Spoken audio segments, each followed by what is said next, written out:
கருவேப்பிலையை வந்து பாதுகாப்பாக வச்சிருக்கிறது இப்படியாக்கா அதுக்கு ஒரு வீடியோ தாங்க காட்ட சொல்லி கேட்டிருந்தாங்க. அப்ப அதுக்காகத்தான் நான் வந்து கருவேப்பிலையை எப்படி கருநாளையும் பாதுகாக்கலாம்னு சொல்லிட்டு நான் இப்ப வீடியோ செய்ய போறேன். பாருங்க, இது பிடிச்சிருந்தா நீங்க செய்தும் பாருங்க, இது 100% சக்சஸ் ஆகும். நான் உங்களுக்கு 2 முறையில எப்படி பாதுகாக்கலாம்னு சொல்லி தரப்போம். ஒரு முறை வந்து நான் உங்களாவே அப்படித்தான் செய்து கொண்டு வந்த முறை, இன்னொரு முறை வந்து எனக்கு பெரிய பாடமகள் அக்கா வந்து சொல்லி தந்தவா இப்படியும் செய்தான்னு சொன்னா இது இன்னும் கூட கருநாளைக்கு பாவிக்கக்கூடிய மாதிரி இருக்குன்னு சொல்லி, அப்ப அதுக்கு பிறகு நான் அதையும் செய்யணும். அப்ப 2 வீடியோவையும் நான் உங்களுக்கு காட்டுறேன். பாருங்க, எது உங்களுக்கு சுலபமா இருக்கோ அதை செய்யுங்க.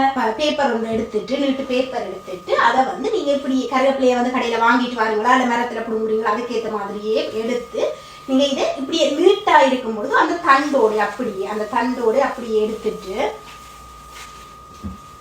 இப்படியே தண்டோட எடுத்துட்டு இந்த கருவேப்பிலையை வந்து இந்த பேப்பர்ல வச்சுட்டு இதை வந்து இப்படியே மூடி சுத்த வேணும். இந்த கருவேப்பிலையை மூடி நீங்க இப்படியே சுத்திட்டு பேப்பரை இங்காளி பக்க மூலையையும் மடிச்சு விடுவோம். அதே நேரம் இங்காளி பக்க மூலையையும் மடிச்சு விடுவோம்.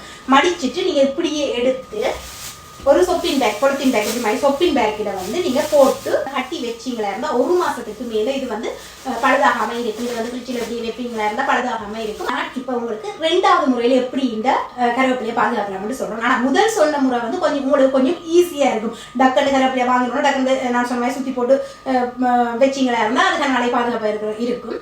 இது வந்து கொஞ்சம் டைம் பிடிக்கும். ஆனா இது வந்து நீங்க சமைக்கும் பொழுது எடுத்து பாவிக்கிறது கொஞ்சம் ஈஸியா இருக்கும். ஓகேவா, நான் செய்ய காட்டுறேன் அப்படின்னு சொல்லி இதுக்கு வந்து என்ன செய்வோம்னு சொன்னா இப்படி மாதிரி ஒரு பிளாஸ்டிக் பாக்ஸ் எடுத்துட்டு அதுல வந்து இப்படி மாதிரி ஒரு பேப்பரை ஃபர்ஸ்ட் கீழே போடணும். போட்டுட்டு அதுக்கு பிறகு என்ன செய்வோம்னா இந்த கருவேப்பிலையை உளுத்தி ஒவ்வொரு காம்பா உடைச்சு நாங்க உளுத்தி ஃபுல்லா இந்த பாக்ஸுக்குள்ள போடுவோம். இதுதான் கொஞ்சம் கஷ்டமான விஷயம். இதை உளுத்தி போட்டுட்டீங்கன்னா ஓகே, டைம் பிடிச்சு இதை உளுத்தி போடுங்க. இதே நேரம் இதுல பழுதாகின இலையல் வேறு இருந்தா அதை தூக்கி வெளியில போட்டுருங்க. அப்புறம் அது இருந்து மற்ற இலையலையும் பழுதாக்கிடும்.